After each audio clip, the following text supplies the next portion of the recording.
தொடர்ந்து நம்மிடையே மூத்த பத்திரிகையாளர் ஐயநாதன் இணைப்பில் இணைகிறார். அவரிடம் பேசலாம். ஐயநாதன், வணக்கம். இணைப்பில் இணைந்தமைக்கு மிக்க நன்றி. இந்த கச்சத்தீவு விவகாரத்தை பொறுத்த வரைக்கும் இங்க தமிழகத்தில் எப்பயுமே ஒரு சென்சிட்டிவான இஷ்யூ தான். இந்த முறை தேர்தல் நடந்த போதும் கூட இங்க எந்த அளவுக்கு அதை பத்தின பேச்சுகள் அதிகரிச்சிருந்தது அப்படின்னு பார்க்க முடிந்தது. இப்போ இலங்கை தரப்புல இருந்து அதனுடைய அதிபர் ரணில் விக்ரமசிங்கே அவருடைய நிலைப்பாடை ரொம்ப உறுதிபட தெரிவிச்சிருக்கார். அந்த நிலைப்பாடு எந்த ஒரு சேஞ்சும் அதில் இல்லைன்றதையும் பார்க்க முடிகிறது. இதை நீங்க எப்படி பாக்குறீங்க? இங்க நம்ம பேசின பேச்சுகள், நம்ம தலைவர்கள் பேசின பேச்சுகள் எந்த ஒரு இம்பாக்டும் கொடுக்கலன்னு நினைக்கிறீங்களா? இல்ல, அதெல்லாம் ஒண்ணுமே இல்ல. இந்தியா இந்த பிரச்சனையை 1974 கச்சத்தீவை கொடுப்பது தொடர்பாக, எல்லை பகிர்வு பிரச்சனை தொடர்பாக நாடாளுமன்றத்தில் எழுப்பிய போது அது எந்த அளவிற்கு விவாதிக்கப்பட்டது என்பதற்கு ஒரு புத்தகமே வெளியிட்ட ஒரு மாநிலம் தான் தமிழ்நாடு. இதை பற்றி என்னை போன்றவர்கள் எல்லாம் பல முறை ஆழ்ந்து நாம சொல்லியிருக்கோம். முதல்ல கச்சத்தீவு இலங்கைக்கு உரியது, இலங்கையின் உடையது அப்படின்னு சொல்றதுக்கு ஒரு டாக்குமெண்ட் ரணில் விக்ரமசிங்கயோ இல்லை யாராவது வெளியிட்டும் பார்ப்போம். இந்த கச்சத்தீவு என்பது ராமநாதபுரம் ராஜாவிற்கு சொந்தமானது. அந்த ஆவணங்கள் இங்கே மதுரையில் இருக்கக்கூடிய ரெஜிஸ்ட்ரியில இருக்குது. அந்த ஆவணங்களை நானே எடுத்துட்டு போயிட்டு கொடுத்தேன், இந்த நாடாளுமன்ற அவையில் கொடுத்தேன் அப்படின்னு இந்திய நாடாளுமன்றத்திற்கு தமிழ்நாட்டிலிருந்து தேர்ந்தெடுக்கப்பட்டு முகமது ஷரீப் பட்டவர்த்தனமா சொல்லி பேசினாரு. இந்திரா காந்தி இருந்த போது நேரடியாவே பேசினாரு. செடியன் பேசினாரு, அப்புறம் பி.கே. மூக்கையா தேவர் பேசினாரு, எல்லாருமே பேசினாங்க. கல்யாண சுந்தரம் பேசினாரு. இப்படி இருக்க இது இந்தியாவுக்கு சம்பந்தம் இல்லாது, இந்தியாவில யாருமே பேசல அப்படின்னம்னா, யாருமே பேசாது இந்தியாவுடைய நாடாளுமன்றத்துல பேசினாங்க. சொல்லுங்க. இங்க அடிப்படை என்ன? ஒரு மாநிலம், ஒரு நாடு, ஒரு மாநிலத்திற்கு விடுதலைக்கு முன்னாடியே, சுதந்திரம் பெறுவதற்கு முன்னாடியே அந்த மாநிலத்தில் இருந்த ஒரு ஜமீனுக்கு சொந்தமான பல தீவுகளில் ஒன்றான கச்சத்தீவை ஒரு எல்லை பகிர்வு அப்படின்ற ஒரு கோடு போட்டு அதன் மூலமா அது இலங்கை பக்கம் போச்சு, அதனால அது இலங்கையினுடையதா ஆச்சு அப்படின்றதுதான் இந்தியன் கவர்மெண்டுடைய கன்டென்ஷனே ஒழிய இது இலங்கைக்கு சொந்தமானது, எனவே நாங்க இலங்கைக்கு கொடுத்துட்டோம் அப்படின்னு இந்திய அரசு ஒருபோதும் சொல்லல. நாங்க ஒரு மேரிடைம் பவுண்டரியை வகுத்தோம். அந்த மேரிடைம் பவுண்டரியில மீடியன் போட்டோம் 5 இடங்கள்ல 5 புள்ளிகள் வைத்து.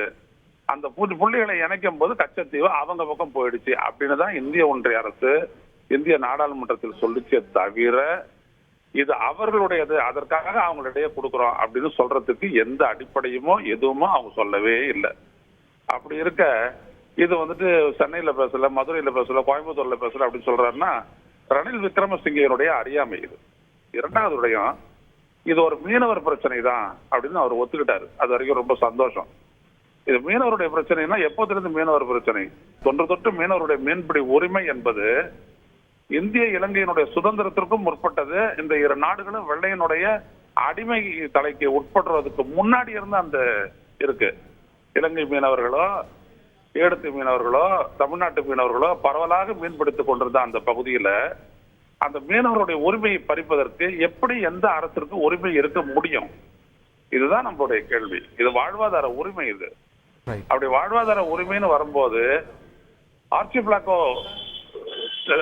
ஸ்டேட்ஸ், அதாவது அருகருகே இருக்கக்கூடிய அந்த தீவுகளை கொண்ட நாடுகள், அவர்களுக்குள்ள அந்த மீன்பிடி உரிமை ஒரு பிரச்சனையாக கூடாது அப்படின்றதுக்காக அங்க எல்லாரும் மீன் பிடிக்கலாம்னு சொல்லி ஏற்றுக்கொண்ட முக்கியமான அடிப்படையில யுனைடெட், அதாவது ஐநாவினுடைய பிரகடனம், தி லா ஆன் சி அப்படின்னு சொல்லக்கூடிய அந்த சட்டத்திலே, சர்வதேச சட்டத்திலே இருக்கு. இதெல்லாம் எடுத்து வச்சுதான் நம்ம வாதிட்டோம், எவ்வளவோ பேசிட்டு இருக்கிறோம். ஆனா கவர்மெண்ட் ஆஃப் இந்தியாவும் கவர்மெண்ட் ஆஃப் ஸ்ரீலங்காவும் ஒரு சேர ஏதோ நாங்க 2 பேரும் நினைச்சிட்டோம் அப்படின்னோம்னா உண்மை இதுதான் அப்படின்னு ஆயிடும் அப்படின்ற மாதிரி பேசிட்டு இருக்கிறாங்க. இந்த பிரச்சனையை அவங்க தீக்கலன்னா அதனால இந்த பிரச்சனை செத்து போயிடாது. 800க்கும் மேற்பட்ட மீனவர்கள் செத்து போயிருக்கிறாங்க, சாகடிச்சிருக்குது இலங்கை அரசு. எப்படி அது? ஏன் அது நடந்துச்சு? ஏன்னா அந்த ஒப்பந்தத்தினால நடந்துச்சு. அந்த ஒப்பந்தம் இல்லைன்னா அதெல்லாம் எதுவுமே நடக்காது. இப்ப நம்ம யாராவது மீனவர்களை சுட்டுக் கொள்றோமா? இந்திய ஒன்றிய அரசு அவன் எல்லை தாண்டி வந்து சிங்கள மீனவர்கள் யாராவது சுட்டுக் கொண்டாங்களா? இல்ல. ஆனா எல்லை தாண்டின ஒரு காரணத்துக்காக எப்படி சுட்டுக் கொண்டாங்க கேக்குறேன். அப்போ இது ஒரு பிரச்சனையே இல்ல. இது இங்க இருக்கிறவங்க தான் பேசுறாங்க. மீனவர்கள் பேசினா அது பிரச்சனை இல்லையாமா? அது மீனவர் இஷ்யூன்னு ஒத்துக்கிட்டதே ஒரு பெரிய விஷயம். நீங்க குறிப்பிட்ட மாதிரி அதை நம்ம பார்க்க வேண்டியதா இருக்கு இல்லையா? இல்லைங்க, மீனவர் பிரச்சனை அவர் ஒத்துக்கிட்டாரு அப்படின்னா வேற வழி இல்லைங்க. அவர் ஒத்துக்கிறாரு. நான் என்ன கேக்குறேன்னா, fisherman go where the fish is அப்படின்றது தான் யூஎன் லா ஆன் சீனுடைய UN convention on law on sea அப்படின்றதுடைய முதல் வார்த்தையை முதல் பத்தியா தான் எங்க மீன் மீனை நோக்கி மீனவர்கள் போவார்கள். அந்த மீன் சீலனுக்கு மீனோ தமிழ்நாட்டு மீனோ இலங்கை மீனோ வேற எதுவும் கிடையாது, அது கடல் மீன். அதை பிடிக்கிறதுக்கு தான் அவன் போறான், நாடு பிடிக்க ஒன்றும் போல. நாடு பிடிக்கிறது நாடு உனக்கு சொந்தம் தான் சொல்றது அது வேற டிஸ்பியூட்டபிள், ஹைலி டிஸ்பியூட்டபிள். பட் கடலும் கடல் சார்ந்த எனது வாழ்வு உரிமையும் cannot be brought under any disputes. சர்வதேச அளவில் இதை வந்து நாங்க பேச தயாரா இருக்கோம். ஏன்னா இதற்குன்னே ஒண்ணு இருக்குது. நாங்க மட்டும் இல்ல, பேராசிரியர் சூரிய நாராயணன் இதை பத்தி சொல்லியிருக்கிறாரு. இந்தியாவுடைய நாடாளுமன்றத்தில் வாதிக்கப்பட்டிருக்குது. தலை சிறந்த நாடாளுமன்றவாதியான செழியன் பேசியிருக்கிறாரு, வாஜ்பாய் பேசியிருக்கிறாரு, பி.கே. மூக்கையா தேவர் பேசியிருக்கிறாரு, முகமது ஷெரீப் பேசியிருக்கிறாரு. இவ்வளவு பேர் நாங்க பேசியிருக்கிறோம். எனவே இதெல்லாம் எதுவும் தெரியாத எங்களுக்கு தான் தெரியுன்ற மாதிரி ஒரு வருத்தம் எனக்கு என்ன அப்படின்னம்னா, ஹரிஹரன் இதை பத்தி தெரிஞ்சு கேள்வி கேட்டிருக்கணும்ன்றது என்னுடைய ஆதங்கம். ஹரிஹரன் நீண்ட நெடுகாலமாக இங்கே பத்திரிகையாளராக இருப்பவர், அவர் கேள்வி கேட்டிருக்கணும். அவர் கேள்வி கேட்க தவறிவிட்டார் என்பது எனக்கு முழு இன்டர்வியூ வரும்போது நம்ம அதை பார்ப்போம், அது முழுசா. நன்றி நன்றி திரு ஐயநாதன், இணைப்பில் வந்து உங்களுடைய கருத்துக்களை பகிர்ந்தமைக்கு. செய்திகளை உடனுக்குடன் தெரிந்து கொள்ள உடனே சப்ஸ்கிரைப் பண்ணுங்க.